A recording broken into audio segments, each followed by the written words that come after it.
everyone, I'm Fernando. Welcome to Host2B Academy.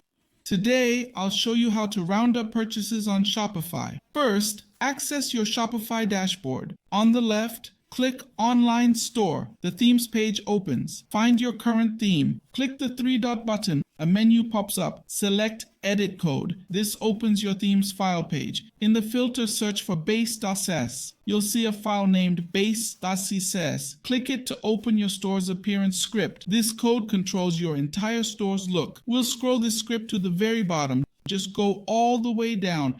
At the end, you'll see a blank line. Skip 2 lines. Next, we'll visit host2b.net. The link's in the description, and that's where we'll find our script. Let's click the copy button. One click and the script is copied.